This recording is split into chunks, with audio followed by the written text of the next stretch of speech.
tous. C'est un grand plaisir d'accueillir aujourd'hui Daniel Rouen, que j'ai eu le plaisir de rencontrer et dont je suis les activités dans la main à la pâte essentiellement, président de la main à la pâte depuis quelques années. Donc on s'est rencontrés il y a une quinzaine d'années maintenant, toujours admiratif du travail qu'il fait. Alors Daniel Rouen, un mot comme d'habitude, alors normalien en 74, agrégé de physique, puis tu as fait une thèse en 77, alors j'ai pas retenu à quel endroit exactement c'était. À l'Observatoire de Paris. L'Observatoire de Paris, donc tu n'as pas bougé à après. Meudon en fait, mais c'est l'Observatoire de Paris. Voilà. Puis après, une carrière au CNRS. Aujourd'hui, tu es directeur de recherche émérite au CNRS. Tu as été élu, alors quelques points importants, élu à l'Académie des sciences en 2005, où tu côtoies régulièrement notre ami Alain Aspect. Donc tu es également, tu participes, contribues fortement à la fondation La main à la pâte, dont tu es président depuis 2014. J'aime bien citer cette phrase de ta part. Pour apprendre les sciences, mieux vaut des expérimentations qu'un cours magistral. Voilà, cette phrase-là. Et donc c'est très bien illustré par les travaux et par les petites vidéos qu'on peut voir sur YouTube de La main à la pâte. J'ai été responsable du pôle astronomie du LESIA de 2001 à 2008. Et si on devait décrire quelques-uns des grands projets que tu as poussés, initiés, soutenus, je dirais qu'il y a l'instrumentation infrarouge pour l'astronomie. Pousser à la diffusion de ces choses-là, et particulièrement les travaux en haute résolution angulaire. Ça t'a d'ailleurs valu un prix de l'Académie des sciences avec Gérard Rousset, ton collègue, le prix Alexandre Joannides. C'est un grand prix thématique destiné aux recherches scientifiques que l'Académie a jugé utile pour le bien public et digne d'encouragement. Voilà. Il y a également un apport, on peut citer aussi un apport au domaine des exoplanètes. Tu n'en parleras pas aujourd'hui, peut-être qu'on aura l'occasion d'en discuter un peu plus, mais tu vas parler surtout de tes instrumentations. Oui, voilà. L'instrumentation, voilà. Et puis également, tu t'es beaucoup impliqué dans la formation des jeunes astronomes, donc outre les directions de thèse, bien sûr, tu as assumé un certain nombre, je ne les fais pas aller ici, de responsabilités au sein des écoles doctorales, des parcours de DEA, etc. Je vais encore dire un mot peut-être sur quelque chose pour lequel moi je te connaissais également, c'est que tu as contribué à l'amélioration de certains instruments infrarouges, notamment le coronographe. Alors peut-être que tu en parleras, super. Oui. Donc je ne dévoile pas cette partie-là. Bien, alors je te passe la parole. Merci beaucoup, Yann. Est-ce que vous m'entendez? Oui, je ne suis pas sûr que le micro... Oui. Ça va, ça marche bien? D'accord, très bien. Bien, bah écoutez, je suis donc très honoré de venir donner ce séminaire ici. Ryan m'a demandé, si j'ai bien compris, de l'orienter peut-être un petit peu plus vers les aspects, je dirais, de détection des exoplanètes. Je parlerai assez peu, mais non, si vous avez des questions, j'ai quelques planches, bien sûr, pour y répondre sur, je dirais, la zoologie, les résultats de finalement toutes ces campagnes de recherche et de découverte d'exoplanètes. Donc je parlerai plutôt de la façon dont on les détecte. Voilà, et en insistant pas mal sur la détection directe, qui est quelque chose d'assez particulier. Alors, donc voilà, analyser, manipuler la lumière, c'est voir que la lumière, on travaille beaucoup sur la lumière pour détecter ces exoplanètes, et on utilise à peu près toutes les propriétés de la lumière. J'y reviendrai, et là je vous cite juste un exemple, alors il va falloir que j'apprenne à jouer entre les deux, un exemple de résultat assez récent de découverte d'une exoplanète à l'intérieur d'un disque, qui a été fait donc par un instrument sphère dont je vais vous parler. Alors, brièvement quand même, donc, l'existence de mondes en dehors de notre système solaire, ben, c'est déjà une idée vraiment ancienne. Épicure, déjà 300 ans avant Jésus-Christ, disait ceci, c'est quand même, je trouve ça vraiment toujours impressionnant quand je relis cette phrase. Les mondes sont en nombre infini, les uns semblables à celui-ci, les autres dissemblables, car les atomes étant en nombre infini, il n'est rien qui fasse obstacle à l'infinité des mondes. C'est quand même superbe. Et puis voilà, cette idée a été reprise par Fontenelle, par exemple, aussi Giordano Bruno, vous le savez, qui est mort sur le bûcher, pas que à cause de ça, mais quand même aussi en partie à cause de ça. Alors voilà, cette idée donc qu'il existe des planètes en dehors de celles de notre système solaire, bon, c'est une idée que les astronomes, disons, à laquelle ils croient depuis vraiment longtemps. Ça n'est qu'en 1995 qu'on a pu découvrir une planète autour d'une étoile, je dirais, de type solaire. On a découvert quelques planètes avant autour d'objets particuliers, de pulsars.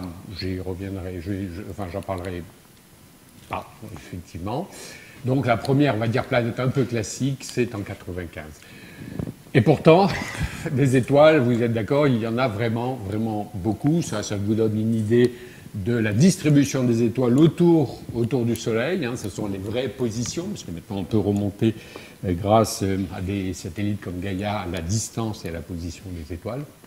Et donc, si on regarde simplement les probabilités, dans une galaxie, on va dire normale, à peu près moyenne, il y a à peu près 100 milliards d'étoiles, la nôtre, il y en a un peu plus, 400 milliards. Et il y a 100 milliards de galaxies dans l'univers accessible. Donc, vous voyez, vous multipliez les deux, 10 puissance 22, c'est beaucoup. Ce serait quand même assez étrange que notre Soleil soit vraiment le seul à posséder un cortège planétaire.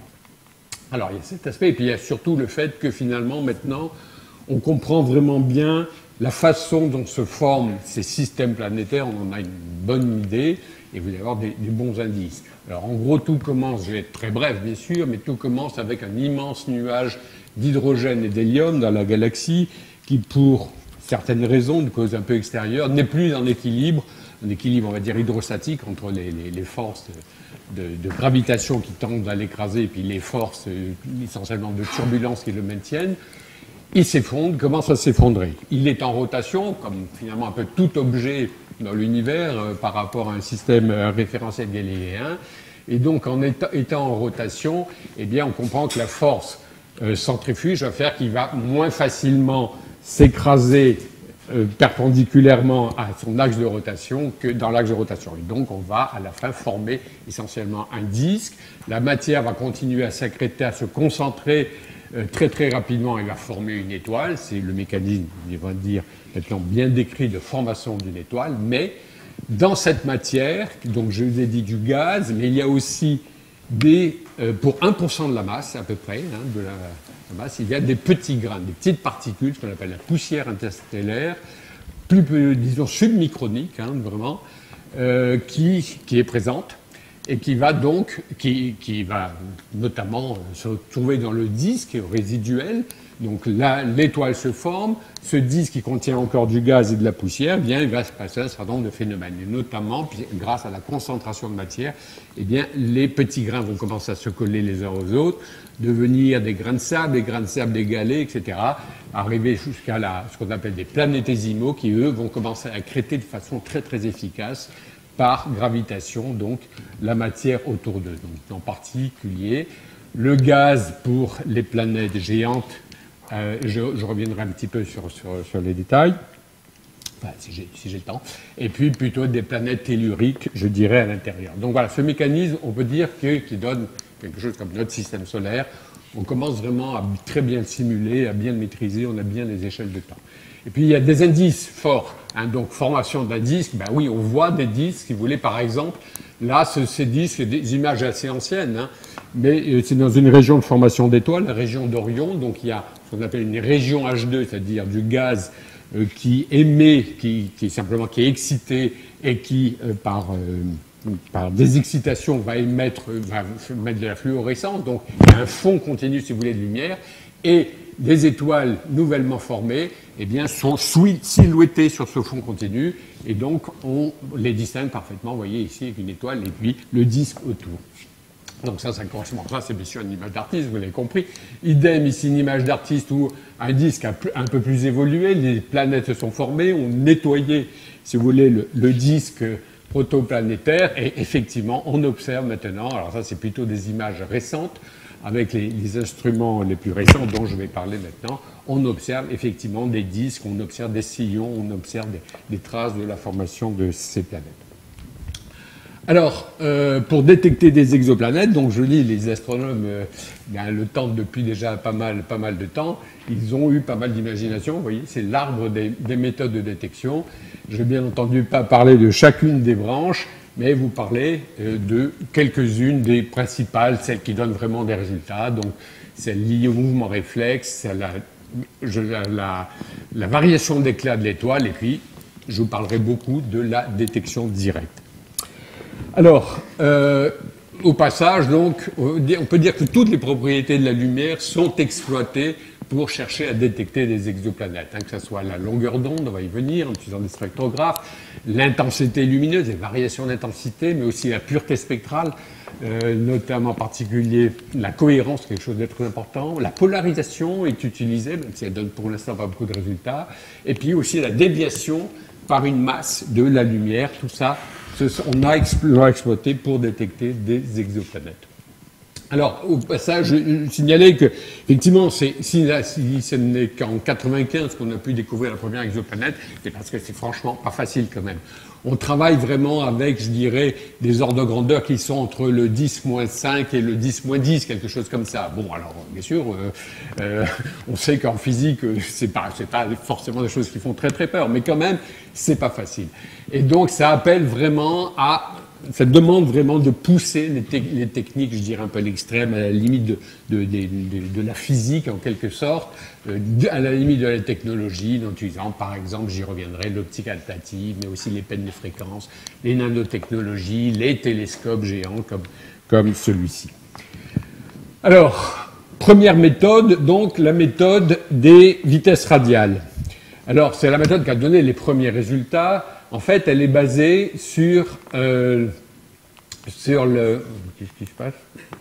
Non, c'est pas bloqué. Sur le principe du mouvement réflexe. Le mouvement réflexe, ben, c'est très simple. Hein. Vous voyez ici avec le lanceur de marteau, si vous regardez le bassin du lanceur de marteau, il décrit lui-même un petit cercle, simplement parce que ce qui est immobile, c'est le centre de gravité du système lanceur de marteau. Ici, c'est la même chose. Si on a une planète autour d'une étoile, eh bien, l'étoile va décrire une petite orbite, toute petite. Pour le Soleil, par exemple, elle est tangente, si vous voulez, à la surface extérieure du Soleil. Si je veux dire, l'axe est tangent, c'est une petite orbite, mais c'est cette orbite qu'on va chercher à détecter. Et avec la méthode des vitesses radiales, on va chercher donc à mesurer la vitesse de l'étoile, et donc on ne voit pas la planète, bien entendu, la vitesse de l'étoile. Donc pour ça, on va utiliser l'effet Doppler. Bon, l'effet Doppler, vous savez très bien ce que c'est. Donc, un mobile en mouvement par rapport à un observateur qui voit le mobile arriver vers lui verra des longueurs d'onde un petit peu plus courtes, et l'observateur qui voit s'éloigner le mobile des longueurs d'onde un peu plus grandes. C'est l'idée, et donc qui est ici très schématisée. Si on observe une étoile autour de laquelle gravite donc une planète, le mouvement de l'étoile pourra être repéré en regardant le spectre de l'étoile. Vous savez, dans le spectre des étoiles, on voit des raies d'absorption qui simplement correspondent à la présence des différents éléments dans l'atmosphère de l'étoile, dans sa photosphère, et donc on va voir les raies se déplacer. Alors bien entendu, c'est excessivement exagéré ici. D'accord, le déplacement, il n'est pas question d'observer de déplacement comme ça à l'œil. Pour donner des idées, donc le delta lambda sur lambda, donc de l'effet Doppler ici, va donner par cette formule qui est, on va dire, en unité commode. On a des masses de planètes en masse de Jupiter, etc. Donc on va donner un exemple tout de suite. La Terre par rapport au Soleil, eh bien, donnerait une vitesse de 0,1 mètre par seconde du Soleil. C'est pas beaucoup, d'accord, hein, c'est à peu près ça. Donc un delta lambda sur lambda de 3,10-10. C'est pas tout à fait évident. 51 PEG-B, qui est la première exoplanète à avoir été détectée donc par Mayor et Kellogg's en 1995, et c'est quand même plus confortable. 127 mètres par seconde, parce que c'est une planète proche de son étoile, avec ici quand même 4,10-7 comme delta lambda sur lambda. Alors, ce qui explique quand même que les choses ne se sont pas faites si rapidement. J'entends bien. Donc voici la courbe de la première détection de planètes faite par la méthode des vitesses radiales. Donc on observait une sinusoïde, puisqu'on observe le mouvement radial de l'étoile. L'outil, c'est un spectromètre échelle croisée. Je ne vais pas rentrer trop dans les détails pour les spécialistes, mais enfin disons, c'est l'intérêt, c'est un instrument qui permet d'avoir à la fois une très grande résolution spectrale, on comprend qu'elle soit nécessaire pour observer vraiment bien séparer les raies des unes des autres, et un très grand domaine spectral. Donc avec les deux, si vous voulez, on bénéficie du gain multiplex d'avoir un très grand nombre de raies, et donc par des méthodes de corrélation, on arrive du coup à mesurer justement des vitesses aussi faibles que celles que je vous ai annoncées. Gros intérêt de cette méthode, c'est qu'elle donne la masse de la planète. Alors, pour être plus précis, elle donne une valeur une valeur inférieure de la masse de la planète, pardon, ce qu'on appelle le M sinusie, mais bon, déjà une bonne idée de ce qu'est la masse de la planète. Les performances de cette méthode et ses biais, on peut dire que maintenant on atteint 1 mètre par seconde, donc comme précision, si vous voulez, sur la vitesse de l'étoile, mesurée de l'étoile. C'est courant, avec des bons instruments. Bientôt, on va atteindre 10 cm par seconde avec les nouveaux instruments qui utilisent en particulier donc les peignes de fréquence, si vous voulez, comme étalon, comme référence en quelque sorte de longueur d'onde.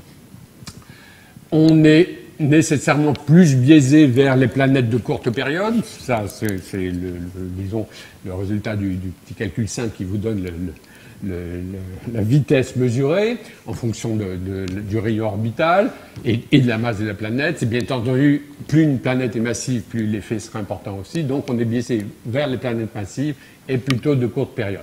Maintenant, les grands relevés on a surveillé des milliers d'étoiles depuis déjà pas mal d'années, depuis, je dis 25 ans, même sans doute plus. Voilà, et donc on commence à avoir suffisamment d'informations, parce que vous le comprenez bien entendu, il faut avoir une période complète pour vraiment affirmer qu'on a détecté une planète. Jupiter, c'est 50 périodes, ça fait, c'est 15 ans, pardon, de période, ça fait beaucoup. Donc, on détecte quand même plutôt des courtes périodes, mais vous voyez, aujourd'hui, on a 775 planètes qui ont été détectées par cette méthode et qui est très très important dans les différentes méthodes. Deuxième méthode, la méthode des transits. Alors là, on va voir que le 10- n'est un peu moins méchant, on est plutôt dans les 10-4, 10-6, quelque chose comme ça. L'idée, c'est quoi? C'est de regarder l'éclat d'une étoile, bien entendu, qu'on ne résout pas, l'étoile, et si on a la chance d'être bien placé, c'est-à-dire que nous, observateurs, nous sommes dans le plan orbital de la planète, autour de l'étoile, eh bien, on peut avoir la chance de voir la planète passer devant l'étoile et donc voir une diminution, petite diminution de l'éclat de l'étoile. Si c'est la Terre devant le Soleil, ça fait 10-4. Si c'est Jupiter devant le Soleil, c'est 10-2. Donc 10-2, ça commence à être, on comprend que c'est pas trop compliqué, on y arrive.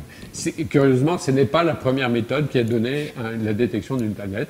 Ça n'est qu'en 2001, il me semble, qu'une planète est détectée par cette méthode, et c'est une planète déjà connue par la méthode des vitesses radiales. Alors vous voyez, là, par exemple, typiquement, si on est normalisé à 1, on est quand même ici à 80, disons à 0,15%, 1,5% décidément de profondeur de la décroissance du flux, mais avec des bonnes mesures, on y arrive.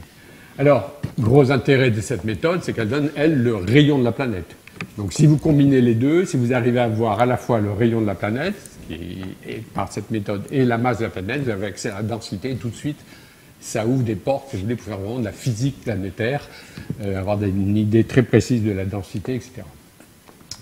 Alors, le problème, c'est qu'il faut être bien placé pour ça. Il faut être bien placé, donc on va dire en gros, alors c'est des chiffres bien sûr, c'est très grossier, mais on est de l'ordre de 1% simplement de cas favorables de pouvoir être, si vous voulez, dans le plan. En gros, la probabilité est très très simple, c'est le rayon de l'étoile au rayon orbital de la planète qui vous donne directement, le rapport des deux vous donne directement cette probabilité.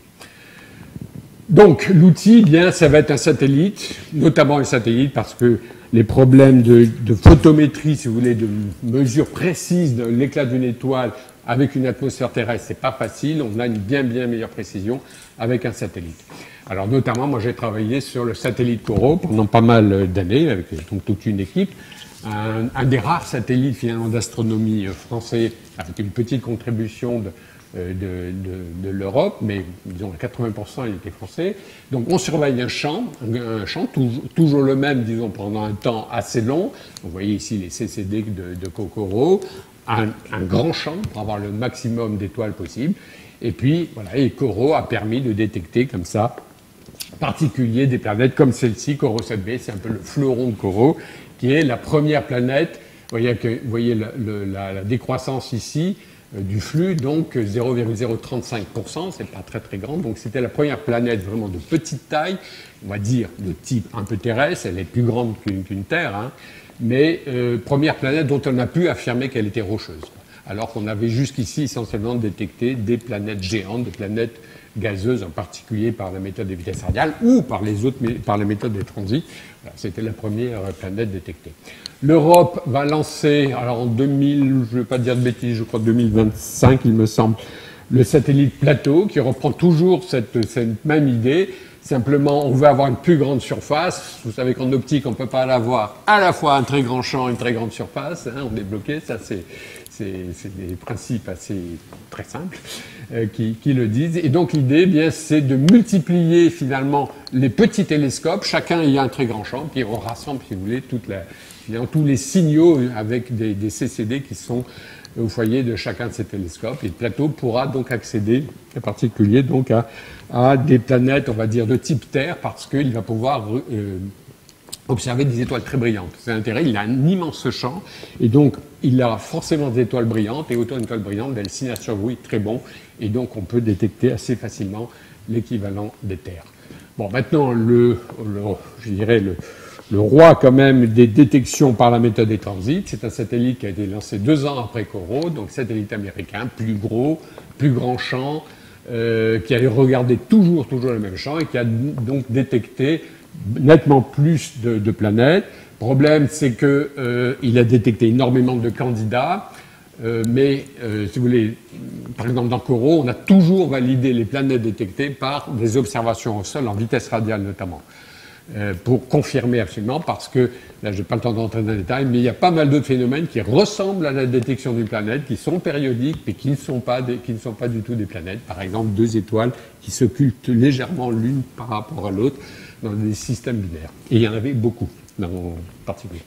Bref, n'empêche que Kepler a détecté un très grand nombre de planètes, beaucoup de systèmes, notamment Corot n'a détecté que 2 systèmes sur les 36 planètes détectées. Kepler en a détecté un très très grand nombre, vous voyez, cette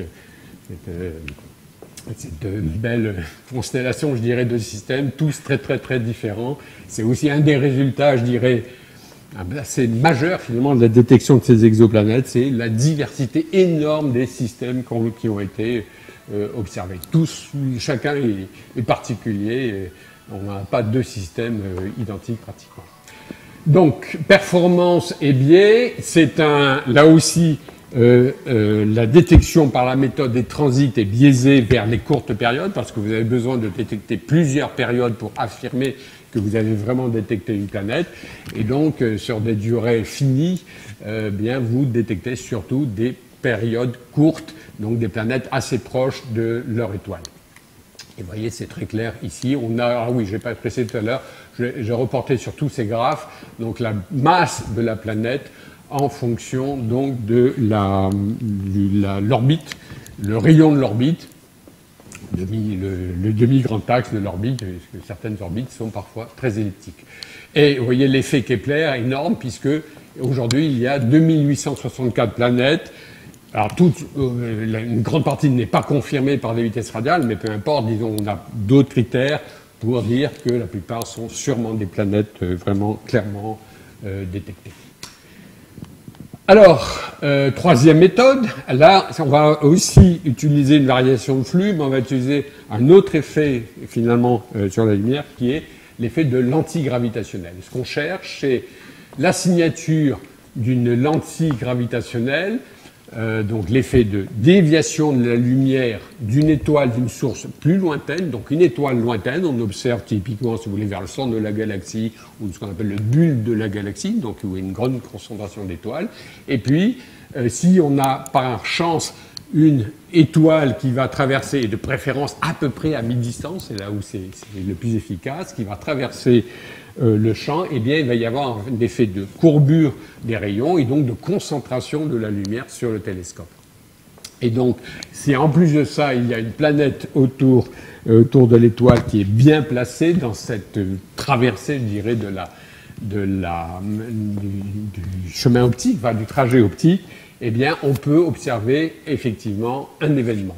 Donc ça, c'est un événement, je dirais, essentiellement la belle courbe ici en cloche, en quelque sorte, correspond à l'étoile, bien entendu. C'est l'étoile lentille qui a produit ça. Généralement, on ne voit pas l'étoile lentille, on ne la voit pas. C'est peut-être une étoile relativement faible. Alors que généralement, ce qu'on observe, c'est des étoiles géantes, donc très très très lumineuses, lointaines. Voilà l'effet. Et puis là, il y a eu, pour cet événement-là, un petit accident ici, très très facilement interprétable, comme vraiment dû à une planète. On a pu déterminer la masse de la planète, quelques masses terrestres, son orbite, etc. Dans beaucoup de cas, c'est beaucoup plus difficile, c'est beaucoup moins évident, parce que ça dépend justement des configurations, si vous voulez. Et les effets de lentilles, ce qu'on appelle des lentilles binaires, comme ça, sont très complexes à déconvoluer, si vous voulez, remonter à l'envers. Des fois, il y a des incertitudes absolument énormes. Aujourd'hui, donc, enfin non, alors l'outil, bien sûr, mais c'est un peu comme pour la méthode des transits. On surveille un très très très grand nombre d'étoiles simultanément. Et on va en particulier utiliser, vous voyez, des réseaux de télescopes au sol. Donc ça, c'est un des réseaux qui est plutôt dans l'hémisphère sud. Vous voyez, les télescopes qui sont... Qu'est-ce que j'ai fait? J'ai cassé le laser. J'ai passé un petit bouton pour le mettre en route. Non, bon, c'est pas grave. Je vais voir si je crois que j'en ai un. Je vais en mettre un. Et donc, ces réseaux vont pouvoir suivre absolument continuellement le... Vraiment? Ah, c'est la pile, tu penses? Alors, attends. Ben là, il y a des piles. Je pense qu'il y a des piles de rechange. Et donc, ces réseaux permettent donc de suivre continuellement. C'est important de suivre continuellement la courbe, si vous voulez, de montée, d'amplification de la lumière. Ce que je n'ai pas précisé, c'est un effet très fort. L'amplification par une lentille gravitationnelle, c'est quelque chose, ça peut être un facteur 10. Hein, donc l'étoile, c'est pas du tout quelque chose de très ténu comme dans le cas. Merci beaucoup. Ah, fantastique. Comme dans le cas des transits, hein, où on a une toute petite variation de flux, là on a une forte variation de flux, mais en revanche l'événement planète peut être relativement court, donc on ne veut pas le manquer. Du coup, on utilise ces réseaux de télescopes qui, sur une alerte, donc vont suivre cette étoile. Et donc, par exemple, ici, ben, vous voyez, dans un champ très, très, très, très encombré, eh bien, il y a une étoile ici qui... bon, ma flèche a disparu, c'est pas beaucoup d'importance. Et une étoile, donc, qui s'est mise, à un moment donné, à augmenter d'éclat et qu'on a pu suivre. Dans l'espace, il y aura peut-être le futur satellite Euclide qui sera lancé en 2023, qui est un satellite, en fait, destiné à la cosmologie, plutôt pour mesurer, si vous voulez, par imagerie, des effets, on va dire, de lentilles gravitationnelles, mais de type cosmologique. Et il est proposé par tout un groupe, mais je ne crois pas que ça soit encore retenu définitivement, qu'il puisse, qu'est-ce que je fais comme bêtise, qu'il puisse être utilisé aussi pour détecter des planètes par cette méthode des lentilles gravitationnelles. Et donc, vous voyez, si on compare, par exemple, ce qui se fait au sol, typiquement, dans un champ d'étoiles très très dense comme celui-ci, voilà la qualité d'image, zoom sur une toute petite région. Voilà ce qu'on peut espérer dans l'espace. Bien sûr, il n'y a pas l'effet de l'atmosphère qui vient brouiller les choses. Je reviendrai sur les solutions pour lutter contre ça, mais en l'occurrence, voilà, si le satellite Euclide pouvait faire ce type de mesure, je sais pas ce que je fais, voilà comme bêtise, mais voilà typiquement ce que les prédictions donc de détection qui pourraient être faites. Et vous voyez ici, grâce à l'excellente qualité photométrique qu'on pourra avoir dans l'espace, eh bien, on pourra détecter, vous voyez, un petit événement qu'on devine à peine ici, et qui, comme par hasard, pour ceux qui ont fait cette simulation, ils ont choisi une masse solaire, une planète de une masse de la Terre et une unité astronomique. Bon, donc, autrement dit, les terres seraient décelables, détectables par Euclide, si ce programme est retenu définitivement. Je crois que la décision n'a pas encore été prise. Alors, les performances, les biais, c'est donc voilà, c'est quelque chose qui est aussi très intéressant, cette méthode, car elle permet de sonder, si vous voulez, une zone, je dirais, de distance étoile à la planète, qui est de l'ordre de l'unité astronomique, c'est-à-dire la distance de la Terre au Soleil, hein, typiquement. Enfin voilà, c'est quelques unités astronomiques. C'est là où c'est le plus efficace, et donc c'est très bien, ça complète complètement les méthodes, je dirais, de vitesse radiale ou de transit, ou d'autres méthodes, je vais y venir, des méthodes de détection directe, qui elles vont plutôt aller détecter des planètes à grande distance orbitale.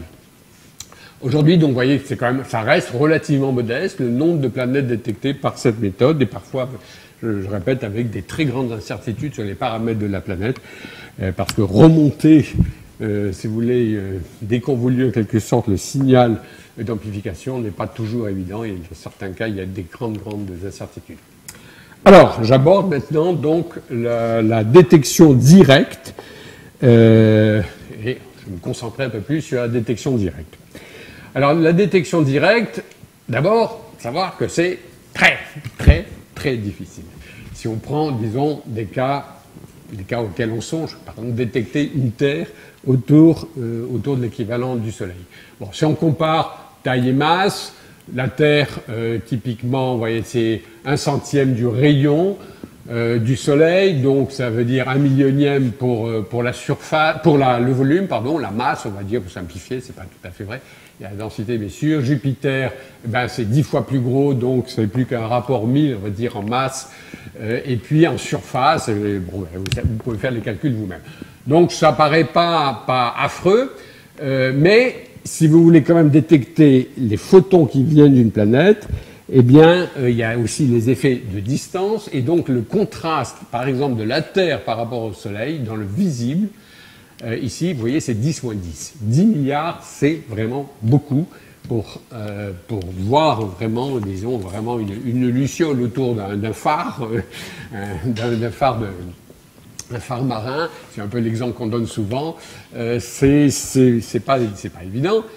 Dans l'infrarouge, ça s'améliore, bien sûr, puisque le spectre du Soleil commence à diminuer. Le spectre, en revanche, de l'émission propre thermique de la Terre, lui, il augmente. Mais on est encore dans les 10 millions de rapports entre l'émission du Soleil et l'émission de la Terre. Donc c'est pas facile, d'autant que une planète, c'est proche de son étoile, par définition, enfin, ou assez proche. Donc angulairement parlant, si vous considérez la tâche que va donner une étoile au foyer d'un télescope, on va dire dans les bons sites, moi je reprends les unités des astronomes, l'arc seconde, c'est on va dire de l'ordre d'une arc seconde, c'est un très bon site, la planète que vous recherchez, elle est plutôt là à 0,5, on va dire 0,5 microradians, donc elle est complètement noyée à l'intérieur de la tâche image de l'étoile. Donc ces 10-10 étant noyés à l'intérieur de la tâche image, vous vous doutez que c'est pas tout à fait évident. Alors, on a quand même pu détecter des exoplanètes de façon directe, dans des cas, disons, et pour l'instant, c'est essentiellement ce qu'on fait, c'est dans des cas assez favorables. Par exemple, lorsque l'étoile est jeune, donc la planète est jeune, elles se sont formées ensemble toutes les deux, et une planète jeune, elle continue encore de se contracter. En se contractant, elle va transformer, on va dire, l'énergie gravitationnelle en énergie thermique, donc elle est très chaude. Donc typiquement, elle peut être à l'ordre de 1300-1400 K, donc elle va rayonner beaucoup en infrarouge, et donc le contraste du coup est bien meilleur, bien plus facile. On est plutôt dans les 10-5, 10-6. C'est le cas de cette planète, donc Beta Pictoris B, alors il n'y en a pas deux, il n'y en a qu'une, simplement elle a été détectée au passage par une équipe qui était pilotée par UNIX, Anne-Marie Lagrange, et dont je faisais partie. Et donc avec un instrument, NAOS, donc on avait construit en particulier avec l'ONERA. Voilà, et il se trouve que la planète qu'on voit ici, donc détectée en fait, je ne vais pas faire un historique, mais disons, lorsqu'on a fait ces observations, on n'espérait même pas détecter une planète, on s'intéressait au disque de poussière. C'est le disque protoplanétaire qui est là, simplement vu par la tranche. C'est un cas sectionnel, il est vu vraiment très par la tranche. Et puis c'est Anne-Marie qui, en reprenant les données 4 ans après, elle dit mais quand même j'ai l'impression de voir quelque chose, vous pouvez regarder. On a tous fait précipiter, effectivement il y avait bien une planète qui était là. Ensuite, elle était en orbite autour de son étoile, donc elle a disparu derrière l'étoile en quelque sorte, d'ailleurs on ne pouvait plus la détecter, et puis on a prédit qu'en 2009 elle réapparaîtrait, et effectivement elle est apparue. Et là, l'année dernière, en juin, enfin à peu près autour de juin 2017, eh bien, elle est repassée derrière l'étoile et elle vient de réapparaître très récemment. On a sorti un article, on a pu la redétecter à nouveau. Donc on la suit vraiment sur son orbite, c'est assez impressionnant. Alors, pourquoi ? Parce qu'elle est très chaude, je répète, et le contraste donc, est favorable.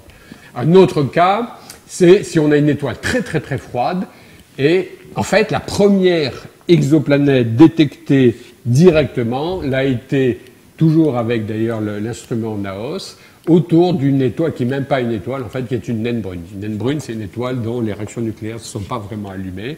Et donc, vous voyez, la planète est là, et là, le contraste, là aussi, était très, très favorable. Et je dirais que c'est un petit peu les deux domaines dans lesquels se concentrent les recherches d'exoplanètes de façon directe, c'est-à-dire les étoiles très jeunes et les étoiles, on va dire du type M, c'est-à-dire des étoiles assez froides. Alors, pour vous donner une idée des performances avant d'attaquer les aspects techniques, vous voyez que très naturellement, on est biaisé vers les très grands rayons orbitaux. C'est logique. Il faut quand même que la planète soit suffisamment séparée de son étoile pour qu'on ait une chance de la détecter. Et puis des planètes, malgré tout, relativement grosses, puisqu'il faut que c'est la lumière réfléchie de la planète ou sa propre émission thermique, mais quand même proportionnelle à la surface d'une certaine façon. Et donc, on est donc aussi biaisé vers les étoiles jeunes essentiellement. L'intérêt de ces détections, c'est qu'elles peuvent fournir la température, si on détecte l'émission thermique de la planète, l'orbite, bien sûr, on la voit directement, mais aussi quelque chose de très important, le spectre, et on commence à détecter des vrais photons de la planète, donc on peut espérer caractériser la planète par l'analyse de son spectre. Aujourd'hui, il y a 102 planètes qui ont été détectées directement. Et pour vous donner une illustration, je ne rentrerai surtout pas dans les détails, une illustration de la façon dont on peut maintenant caractériser une planète, mais toujours la même Beta Victoris B, voilà, dont on a pu obtenir maintenant des spectres. Vous voyez, alors les spectres, c'est ce qui est bien sûr les points avec les barres d'erreur. Et vous voyez qu'il y a des modèles maintenant qui commencent à très très bien ajuster les données spectrales, qui permettent de dire qu'il y a des nuages probablement dans l'atmosphère de cette planète, voilà. Alors, donc pour détecter directement, je l'ai dit, c'est difficile, il faut chercher vraiment chercher à gagner sur absolument tous les tableaux. Et donc, on va manipuler en quelque sorte la lumière. Donc, on va chercher à atténuer au maximum l'étoile, on va combattre les effets de l'atmosphère, on va chercher à avoir la plus grande finesse d'image, bien sûr, et puis soustraire les défauts résiduels du front d'onde, parce qu'il y a toujours des défauts résiduels. C'est vraiment, je dirais, un peu le cheval de bataille actuellement de cette technique, c'est de travailler sur cet aspect-là. Alors, atténuer au maximum l'étoile, non seulement l'étoile est très brillante, on est d'accord, mais en plus de ça, même si vous avez un télescope parfait et sans atmosphère, eh bien, elle a des pieds, un disque, je veux dire, la tâche produite, de diffraction produite par une ouverture circulaire, eh bien, ça a des pieds, c'est la tâche des raies, il y a tous ces rebonds, et ces rebonds sont bien plus, en amplitude bien plus important que une planète, disons, je dirais une planète un peu lambda, quoi, un peu faible. Donc, on va chercher aussi à tenir compte de cet effet. Alors, d'abord, bon, il y a eu une débauche d'idées, je dois dire, depuis 1995, depuis la détection de la première exoplanète, pratiquement tous les mois, vous voyez sortir de nouveaux articles et de nouvelles idées. Alors, j'en mentionne deux au début. Par exemple, un projet américain qui est étudié très sérieusement, notamment par les industriels, d'avoir un occulteur extérieur, c'est-à-dire avoir un télescope spatial grande dimension, peut-être 4 mètres de diamètre, on va dire, et puis à 100 000 km de séparation, ben, on va mettre un écran. Alors, pas un écran comme ça, parce que là, on aurait de la diffraction de Fresnel qui ramènerait la lumière au centre, mais un écran en pétale, si vous voulez, et qui va permettre d'occulter l'étoile, mais pas la planète. Donc ça, voilà, c'est ce type d'idée. D'avoir des ouvertures non circulaires très particulières, comme celle-ci, là aussi, c'est quelque chose qui est étudié pas mal aux États-Unis.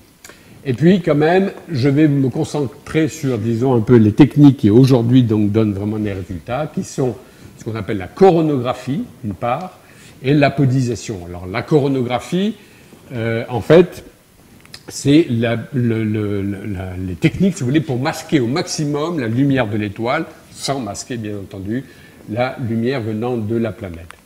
Alors, le coronographe, eh bien, c'est Bernard Liot qui a inventé le coronographe, parce que lui, il voulait observer la couronne solaire, donc cette région relativement mince, très très peu dense, mais à très très haute température autour du Soleil, qu'on observe lors des éclipses.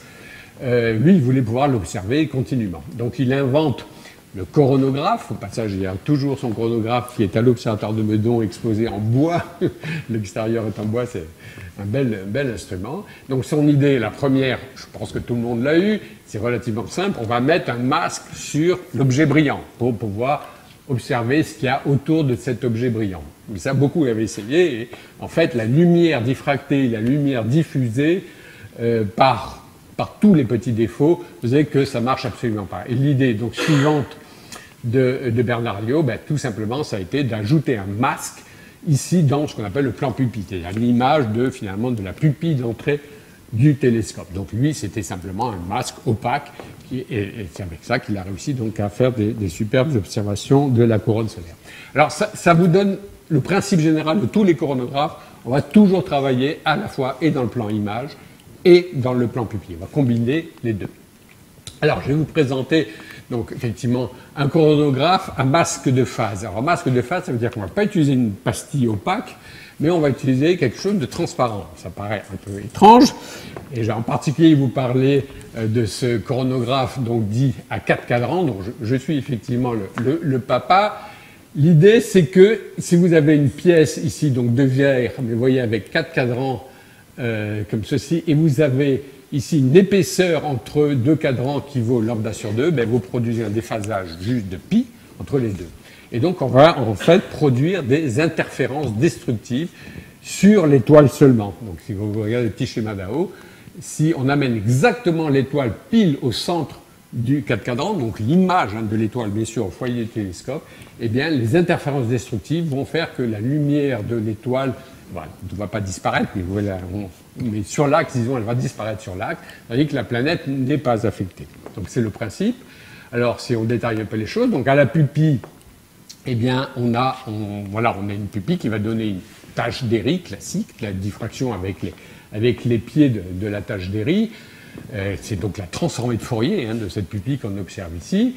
Ici, on va disposer le masque. Le masque, donc en amplitude, on obtient ça, c'est-à-dire une partie positive pour deux cadrans, une partie négative pour le cadran. Donc c'est ça qui va produire des interférences destructives. Et en fait, ce qu'on observe dans le plan pupille, là donc une image de la pupille, ici, eh bien, la lumière est de l'étoile complètement rejetée à l'extérieur exactement de l'image de la pupille.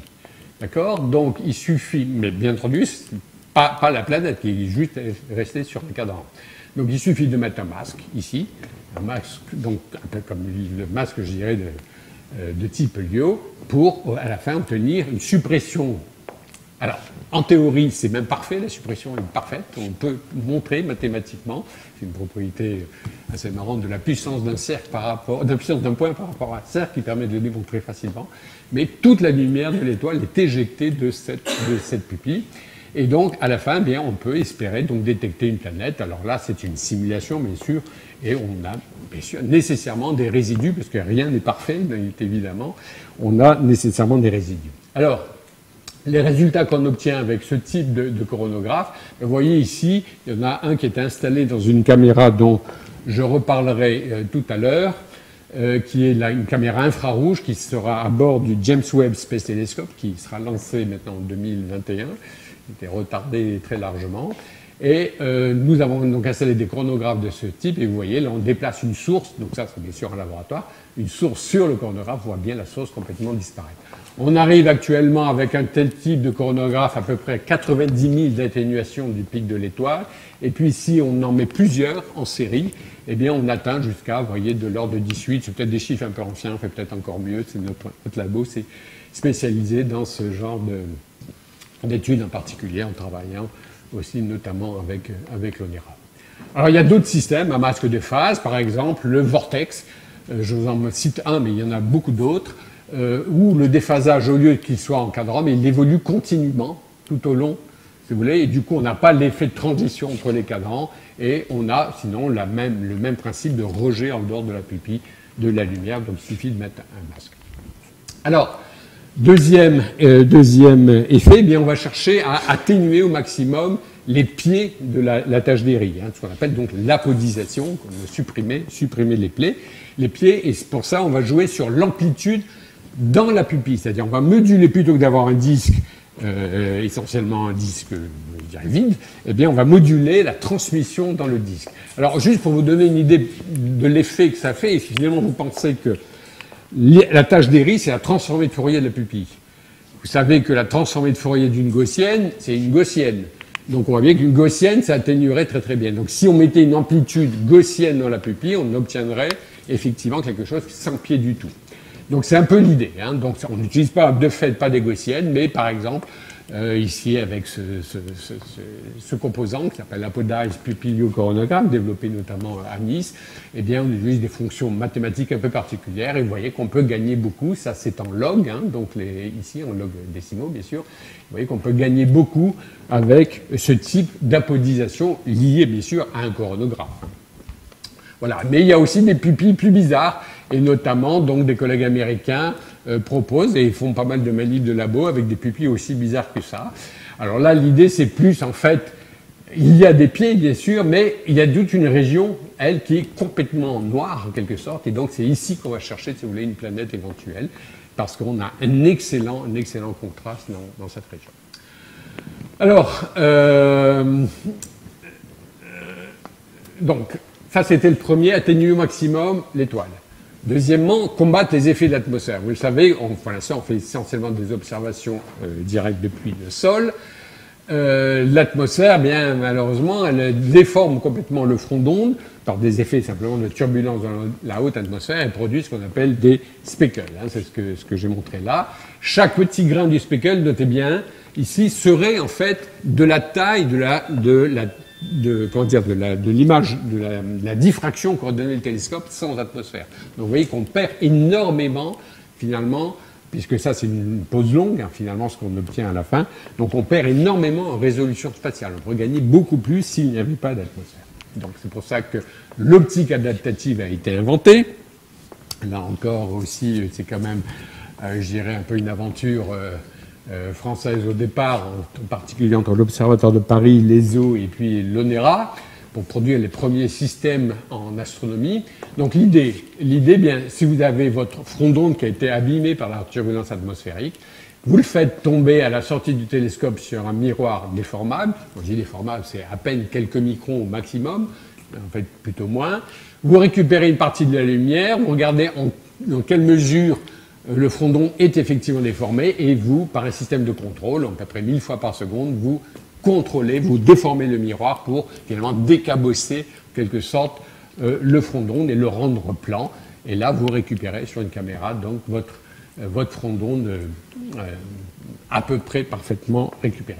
Alors, une petite animation, alors je ne sais pas si ça va marcher, qu'est-ce que je dois faire pour que ça marche? Non, ça ne marchera pas. Mais je crois qu'on l'a vu tout à l'heure, mais qui est vraiment plutôt basé sur les principes. Le principe, on est sous le miroir déformable, il y a des pistons, mais ce n'est pas du tout des pistons comme ça, plutôt des piézoélectriques. Le miroir est déformé, arrive une onde lumineuse qui est très mal simulée ici, puisqu'ils ont fait une sinusoïde, et qui repart là. C'est ça le principe. Donc ça commence à marcher très très bien, et maintenant on fait ce qu'on appelle l'optique adaptative extrême, vraiment dédiée à la détection des exoplanètes, en particulier un instrument qui s'appelle SPHERE, qui a été installé sur le Very Large Telescope européen. Alors, la question que je rentre dans le détail, vous montrer que simplement c'est un peu une usine à gaz, effectivement, avec ici par exemple un des miroirs déformables, mais il y a plusieurs éléments, d'autres éléments optiques qui contribuent à une qualité d'image vraiment excellente. Donc on a des miroirs avec des milliers d'actionneurs et on peut ainsi obtenir vraiment une zone pas très grande, hein, oui, 2 arcs secondes, c'est pas très très grand, mais c'est largement suffisant pour les programmes de recherche d'exoplanètes, où on peut avoir vraiment un très très très bon contraste, une très bonne qualité d'image. Et par exemple, c'est sûrement une simulation là ici, mais détecter par exemple un objet très proche de l'étoile qui a déjà été atténué par un coronographe, et on a donc une excellente résolution spatiale. Alors la très grande finesse d'image, eh bien, on l'a aussi bien sûr en jouant sur le diamètre du télescope. Alors, vous savez, la tâche d'une image par une optique parfaite, sans atmosphère, eh bien, c'est donné directement par le rapport longueur d'onde sur le diamètre du télescope. Donc on veut les plus grands télescopes possibles. Alors actuellement, on utilise, en Europe en tout cas, les télescopes de 8 mètres de diamètre, du Very Large Telescope. Donc vous avez une idée ici, hein, le miroir est ici. l'échelle donnée ici par le technicien qui est là, le miroir ici dans sa cloche pour la réilluminer. Là aussi, un technicien vous donne un peu l'échelle. Et ces télescopes sont relativement minces et supportés par des systèmes de vérins qui en permanence corrigent, à très basse fréquence, bien sûr, on est plutôt à 0,1 Hz, je dirais, la déformation du miroir due à la gravité, puisque le télescope suit les objets. Et typiquement, voilà, le lambda sur D d'un télescope de 8 mètres, ben, ça vous donne à peu près 10-7 radians de θ, c'est-à-dire une pièce de 1 euro à distance d'Orléans, depuis ici à peu près, pour fixer les idées. En 2023, commenceront les premières opérations avec le Extremely Large Telescope européen, 39 mètres de diamètre, c'est quelque chose, donc il sera plus grand que le TMT, 30 Meter Telescope que construisent nos collègues américains. Un système optique qui devient un peu plus complexe. Vous voyez ici essentiellement 5 miroirs, et non plus juste les 2 miroirs classiques de la configuration casse-grain. Et en particulier ici, donc il y a un miroir, donc c'est le quatrième, un miroir qui est adaptatif, c'est-à-dire qui est lui-même composé, vous voyez, de pétales qui sont, il est donc déformable, commandable, déformé par des actionneurs qui sont des bobines de haut-parleurs, pour simplifier, et qui vont déformer ce miroir. Donc il y aura plusieurs étages d'optique adaptative, mais notamment cet étage-ci. Donc c'est commence à être aussi une belle usine à gaz, et la France est pas mal placée d'ailleurs pour produire un certain nombre donc des éléments de cet extrêmement large télescope. Et puis enfin, donc, je vais vous parler des techniques pour soustraire les défauts résiduels du front d'onde, parce qu'il y a toujours des défauts résiduels quand on est à 10 moins beaucoup, 10 moins 6, 10 moins 7, eh bien, si vous voulez, le front d'onde, même si ces défauts sont que de 1 angstrom, malgré tout, ça donne des tavelures, des speckles qui sont encore supérieures à à l'image, si vous voulez, d'une planète. Donc on va beaucoup travailler sur ces aspects-là. Voilà, typiquement, c'est une image très très bien corrigée par optique adaptative, mais vous voyez beaucoup de ces petites tavelures, c'est les speckles. Et donc on veut, si vous voulez, arriver depuis cette première image, corrigée par un coronographe, corrigée par optique adaptative, un coronographe, et puis ensuite, après ça, on va travailler, si vous voulez, sur différentes techniques pour essayer d'arriver finalement à la détection d'exoplanètes. Alors, pas trop long, on va combiner plusieurs techniques en général. Par exemple, le contrôle actif du front d'onde. Le front d'onde a été corrigé par l'optique adaptative, mais on peut encore faire mieux parce que, si vous voulez, ces speckles résiduels, ils sont statiques, parce qu'ils sont dus simplement, si vous voulez, aux défauts résiduels de l'optique, et ils ne sont pas vus par l'optique adaptative. Et donc, on peut, en mesurant, si vous voulez, sans arrêt, finalement, le front d'onde ou même l'image elle-même, calculer avec un autre miroir déformable, mesurer ces résidus et faire que finalement on arrive dans une demi-région. Alors je ne rentre pas dans le détail, on montre qu'on ne peut pas faire mieux que dans une demi-région, avoir un très très très bon contraste. Et là, vous voyez, par exemple, nos collègues américains qui travaillent sur un banc ont réussi effectivement à obtenir, par rapport à l'image d'une étoile, puis un coronographe, puis ensuite l'effet de correction par ce système, si vous voulez, de corriger les speckles statiques, et bien on arrive finalement à avoir de très très bonnes performances. Je reviendrai sur ce dernier aspect après. Deuxième technique, une technique différentielle. Vous observez une étoile, il y a une planète autour, vous le supposez, mais on va observer à 2 longueurs d'onde, dont une est caractéristique, si vous voulez, d'un motif spectroscopique de la planète. Par exemple, une raie du méthane ou une raie de l'ammoniac, quelque chose comme ça. Vous faites 2 images, donc à 2 longueurs d'onde très très proches, et vous faites la soustraction, et la planète va apparaître, puisque elle n'a pas subi, si vous voulez, l'effet en longueur d'onde va jouer, on va faire apparaître. C'est par exemple dans l'instrument sphère, il y a cette technique qui est utilisée. Et vous voyez en particulier ici une planète observée à 2 longueurs d'onde, dont une correspondante donc ici au méthane, qui est ici. Là, elle disparaît complètement dans la raie du méthane, justement. Et en faisant la différence de 2, on l'a fait apparaître. Et au passage, ce qui était ici, mais n'était pas une planète, on peut le voir, c'est une étoile de champ, une étoile du fond. Alors, dans l'espace, eh bien, dans le James Webb Space Telescope, on a installé effectivement 3 coronographes correspondant à 3 longueurs d'onde, dont une qui correspond ici à une raie de l'ammoniac qui est attendue, si vous voulez, dans les exoplanètes. Et on espère ainsi détecter, c'est bien sûr une simulation, des planètes, vous voyez ici, typiquement à des températures de quelques centaines de Kelvin, autour d'étoiles avec ce système. Je vais peut-être passer là-dessus, parce que je vois que le temps tourne. Et puis, dire un mot... Non, je vais aussi passer là-dessus. Allez, c'est pas grave. Et enfin, une dernière technique qui est couramment utilisée, qui est extrêmement efficace, en fait, c'est de considérer que ces speckles fixes, eh bien, ils sont liés à l'optique. Donc, si vous faites tourner votre optique, votre planète, elle ne va pas tourner, elle va rester. Donc, si vous avez une planète, voilà, il y a 2 planètes ici qui sont là, vous avez vos speckles fixes ou tablures fixes, si vous voulez. Si on fait tourner l'instrument d'optique, en fait, ça se fait très naturellement avec les télescopes modernes, ça se fait tout seul, je dirais, eh bien, ces speckles vont suivre et donc, vous pouvez très bien, par un traitement qu'on n'imagine pas très compliqué, faire soustraire ces speckles que vous avez vu tourner et avoir donc l'image des planètes apparaître. Ça, c'est vraiment une technique très, très, très efficace. Et vous le voyez ici avec l'instrument sphère, effectivement, où après avoir utilisé donc le coronographe, puis ici donc la technique différentielle en rotation, eh bien vous rajoutez enfin un dernier étage de différence en longueur d'onde et vous arrivez à des performances absolument remarquables. Voilà, typiquement, donc ça, c'est bon, un système planétaire qui était connu avant que Sphère aille sur le ciel, c'est peu dire, mais parfaitement détecté avec 4 planètes. Et puis, ce beau résultat aussi, qui est relativement récent, tenu par Sphère, d'une planète dans un disque. Voilà. Allez, petite dernière, et j'arrête après. Utiliser la cohérence. Ça, c'est une idée puissante, qui pour l'instant, qui est que dans le laboratoire. L'idée, c'est que, en fait, la lumière d'une planète et la lumière de l'étoile sont incohérentes. D'accord ? Donc, elles ne peuvent pas produire d'interférence entre elles.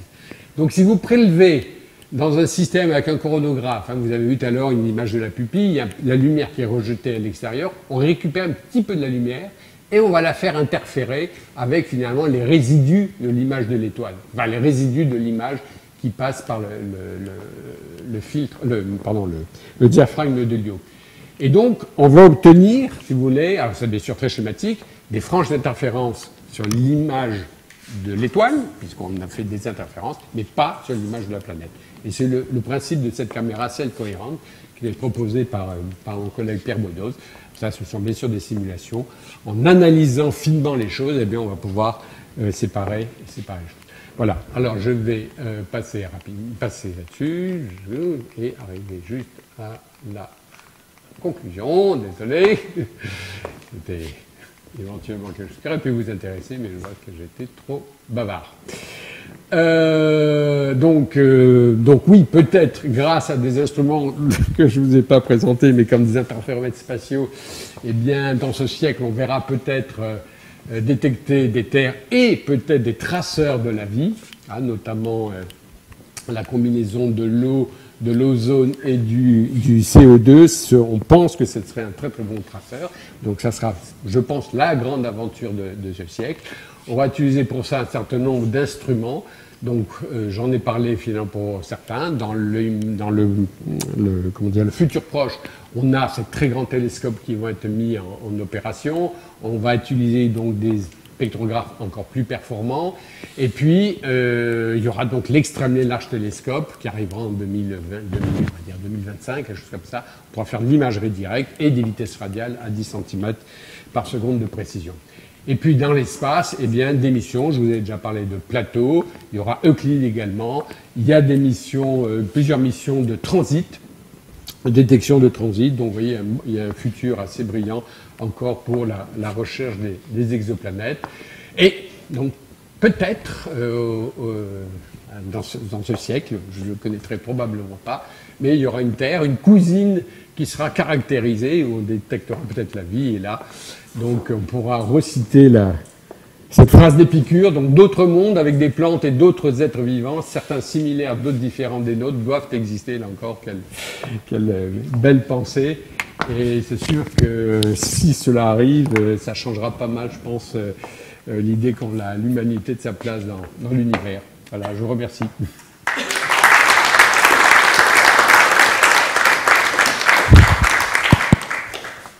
Merci Daniel, merci pour cet exposé. On a un peu de temps pour les questions. Alors, vas-y.